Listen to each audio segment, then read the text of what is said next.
Aloha and welcome to Cradlepoint's Threat Intelligence Weekly Hot Shots for the week ending April 19th, 2024. I'm Peter, and as always, we have Alex Ryan with us with the Threat Intelligence Team. How's it going, Alex? Hey, it's going great, Peter. Thanks. How about you? I'm doing all right. So I'm wearing my reversed Ericom for this episode. Episode 2. You can check out episode 1 on the link above, because we've been celebrating the Cradlepoint acquisition of Ericom just over the last month or two. So I figured I'd get it on camera a few more times before we retire this t-shirt to just off-camera duty. So let's see. What do we got that's hot this week, Alex? Okay, yeah. So there are two stories that I wanted to cover. And so there are Recorded Future put out a really excellent webinar yesterday talking about the power struggle in the ransomware group and the cyber crime environment now that Lockbit and Alpha V cyber crimes gangs have been taken down, right? So they were ransomware as a service platforms. And so who is going to be the next big king as far as offering ransomware as a service, or are large affiliate groups going to come together and create their own platforms? So a lot of different combinations. But in this webinar, what they talk about is one particular ransomware that they've seen increase since the Lockbit and the Alpha V takedown. So about, late March, early April, and that's Phobos. So Phobos has, it's opportunistic, and it's a financially motivated affiliates usually, and it targets Windows systems, specifically RDP. So yes, so great, Peter, thanks for the slide. So talking about how does Phobos ransomware, okay, so this is not a dropper, this is sort of your second stage of attack.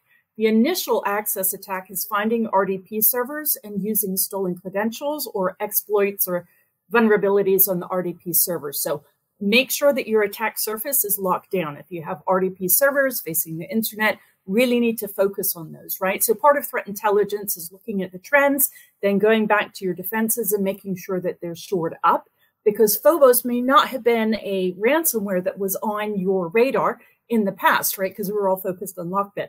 So now, now that Lockbit is decreasing in popularity and these new ones come up, you want to make sure that you have those defenses for these newcomers or these up-and-comers. So RDP is the initial access, and then the Phobos ransomware is deployed into the environment.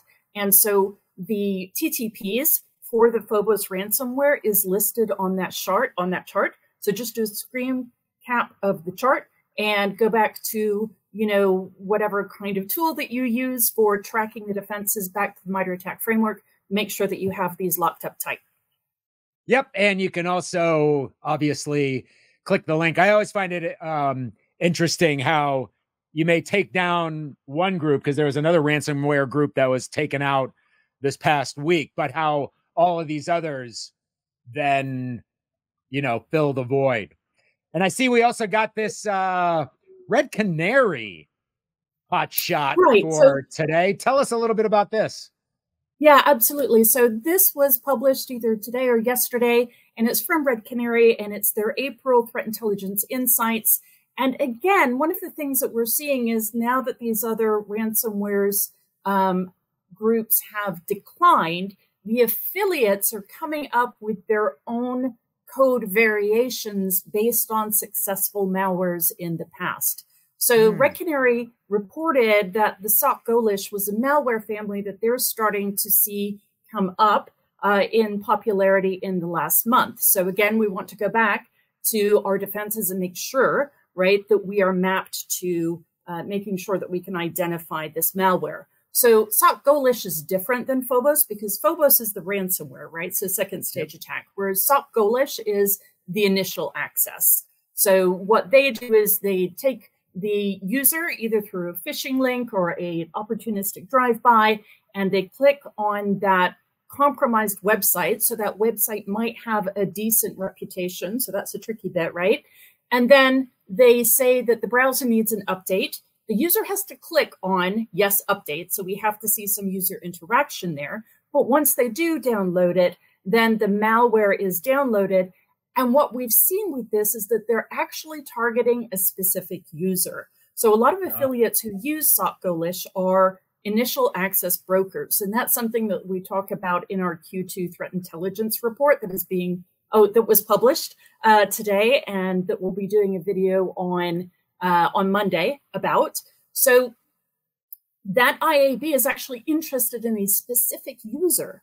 So you'll see them going and looking for a specific user to get those credentials. However, they may also try and just look at whoever is on that domain controller to try and pull down, or in that domain trust, so that they can pull down their credentials. So what I would suggest is that the users that they will be targeting will be the ones that have the highest level of access in the environment.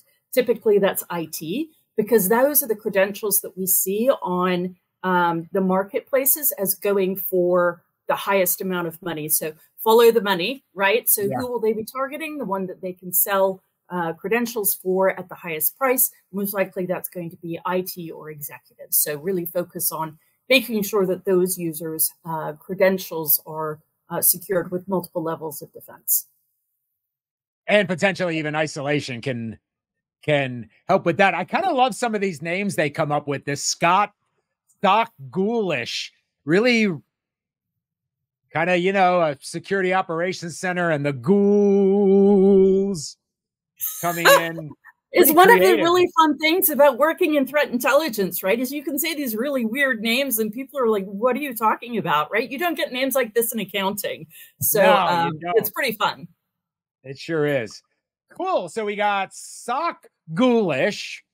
We got people kind of fighting, jockeying for position in the ransomware arena. And the quarterly threat intelligence report came out today. We'll put all the links in the description for you folks. And credit to Alex to come up with a cool name, the Cradlepoint Threat Intelligence Weekly Hotshots. This is episode 2. Catch episode 1, of course, if you missed it. Always great to see you, Alex. I'll obviously see you on Monday. Hopefully we'll see you too on Monday to catch the quarterly threat intelligence report. This is for Q2, right, Alex? Yes, that's right. Q2, which covers January through March of this year. Sweet. Appreciate everyone tuning in. If you like content like this, of course, hit the like, hit the sub, hit the share, hit cradlepoint.com to learn more about all of our solutions. Thanks again, Alex. Always great to see you. Thanks, Peter. And I'm Peter. We're with Cradlepoint. Thanks for watching. Bye. Shots.